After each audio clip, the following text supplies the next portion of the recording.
Assalamualaikum warahmatullahi wabarakatuh. Selamat pagi anak-anak. Bagaimana kabar kalian hari ini? Semoga semuanya sehat dan dalam keadaan semangat mengikuti pembelajaran IPA pada pagi hari ini. Nah, sebelum memulai pembelajaran pada pagi hari ini, alangkah baiknya anak-anak berdoa terlebih dahulu. Berdoa dipersilahkan.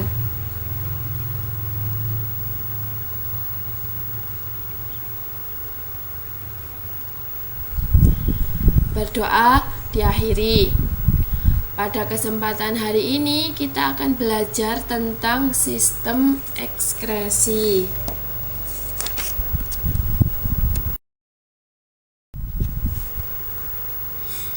Nah, sistem ekskresi manusia. Nah, apa itu sistem ekskresi? Nah, ekskresi adalah sebuah proses pengeluaran zat-zat sisa dari tubuh. Organ-organ yang berperan dalam proses ekskresi pada manusia salah satunya yaitu ginjal, ada kulit, paru-paru, dan hati. Namun pada kesempatan pagi hari ini kita akan membahas tentang ginjal. Nah, di gambar ini anak-anak bisa melihat struktur dari ginjal dan penyusunnya. Ginjal dan struktur penyusunnya.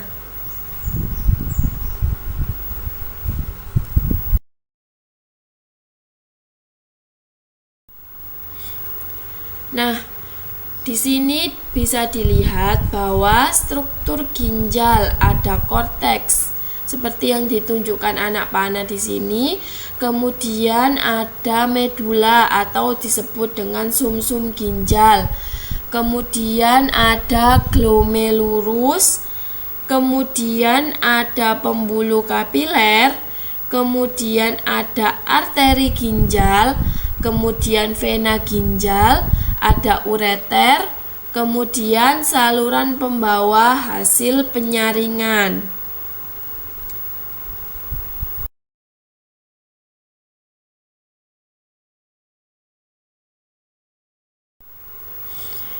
Nah, di sini kita akan membahas secara umum tentang ginjal. Nah, proses pengeluaran zat sisa hasil metabolisme yang tidak diperlukan oleh tubuh itu tadi disebut dengan ekskresi. Organ ekskresi ada ginjal, kulit, paru-paru, dan hati. Ginjal berfungsi untuk menyaring darah yang mengandung zat sisa metabolisme dari sel di seluruh tubuh. Kemudian ginjal berwarna merah karena banyak mengandung darah yang masuk ke dalam ginjal. Darah akan masuk ke dalam ginjal melalui pembuluh arteri besar dan akan keluar dari ginjal melalui pembuluh vena besar. Nah, ketika ginjal dipotong melintang, maka akan nampak 3 lapisan, yaitu bagian luar disebut dengan korteks renalis atau kulit ginjal.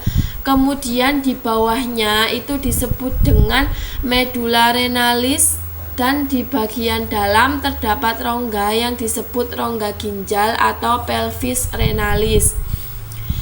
Ginjal tersusun atas lebih kurang 1 juta alat penyaring yang disebut dengan nefron. Nefron merupakan satuan struktural dan fungsional ginjal karena nefron merupakan unit penyusun utama ginjal dan unit yang berperan penting dalam proses penyaringan darah.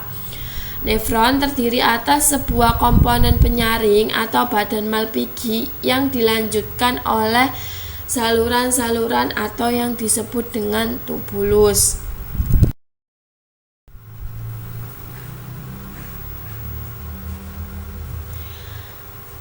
Nah, lalu apa saja fungsi ginjal?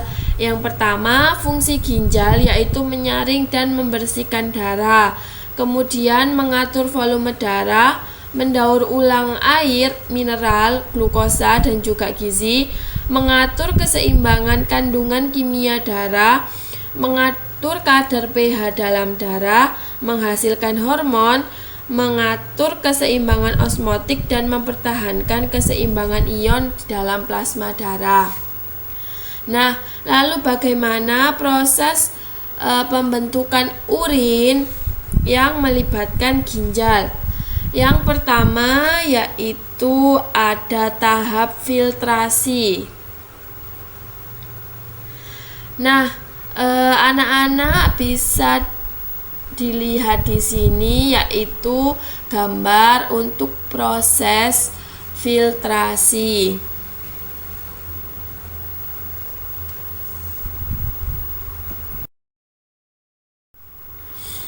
Nah, pembentukan urin dimulai dari darah mengalir melalui arteri aferen ginjal, masuk ke dalam glomerulus yang tersusun atas kapiler darah.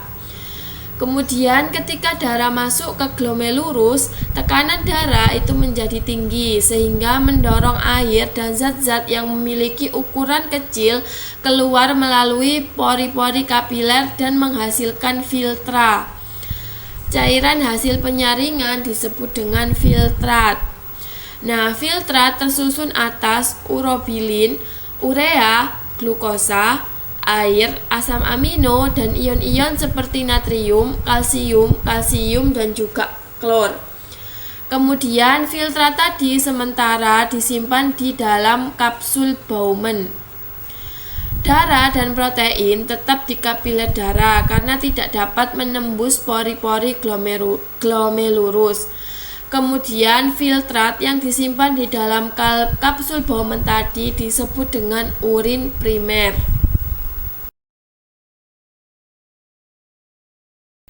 Kemudian tahap yang kedua yaitu tahap reabsorpsi.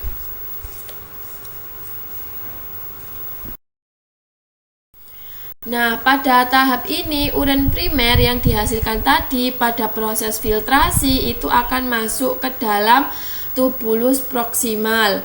Kemudian di dalam tubulus proksimal terjadi proses penyerapan kembali zat-zat yang masih diperlukan oleh tubuh, seperti glukosa, asam amino, ion kalium, dan zat-zat yang masih diperlukan oleh tubuh diangkut ke dalam kapiler darah di dalam ginjal.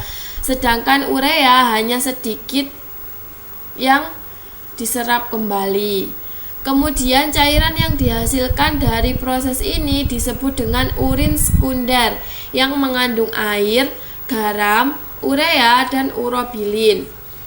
Nah, urobilin ini nanti akan memberikan warna pada urin serta menimbulkan bau pada urin. Kemudian urin sekunder yang terbentuk pada proses reabsorpsi ini selanjutnya akan mengalir ke lengkung Henle dan juga menuju ke tubulus contortus distal dan akan masuk ke tahap augmentasi. Nah, tahap yang ketiga yaitu tahap augmentasi. Nah, urin sekunder yang terbentuk dari proses reabsorpsi tadi dari tubulus contortus distal akan memasuki tubulus pengumpul. Nah, di tubulus ini masih terjadi penyerapan kembali air, garam NaCl, dan urea sehingga terbentuk urin yang harus dibuang dari tubuh.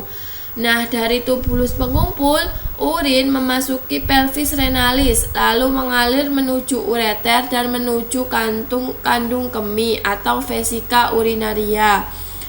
Ketika kandung kemih penuh, orang akan merasakan keinginan untuk buang air kecil, sehingga kita bisa mengeluarkan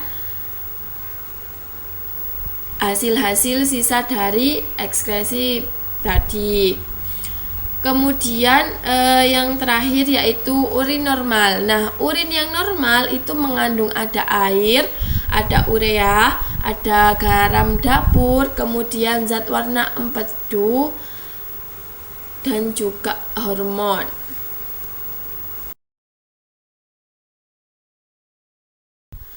Nah, hari ini kita akan mengulas kembali tentang apa yang sudah kita pelajari hari ini, yaitu kita belajar tentang proses ekskresi pada manusia. Nah, proses ekskresi merupakan pengeluaran zat-zat sisa dari tubuh. Organ-organ yang berperan ada ginjal, ada kulit, ada paru-paru, dan juga hati. Nah, pada kesempatan hari ini kita belajar tentang organ yang disebut dengan ginjal. Nah, pada kesempatan ini kita belajar tentang proses pembentukan urin yang melalui 3 tahapan, yaitu tahap filtrasi yang menghasilkan urin primer, kemudian tahap reabsorpsi yang menghasilkan urin sekunder, kemudian ada tahap augmentasi, yaitu tahap urin sesungguhnya sampai urin dikeluarkan melalui kandung kemih. Nah, sekian pembelajaran IPA pada pagi hari ini. Semoga apa yang kita pelajari hari ini dapat bermanfaat pada kehidupan kita sehari-hari. Jangan lupa tetap jaga protokol kesehatan agar anak-anak tetap sehat dan bisa mengikuti aktivitas pembelajaran dengan semestinya. Kurang lebihnya Ibu mohon maaf. Ibu akhiri. Assalamualaikum warahmatullahi wabarakatuh.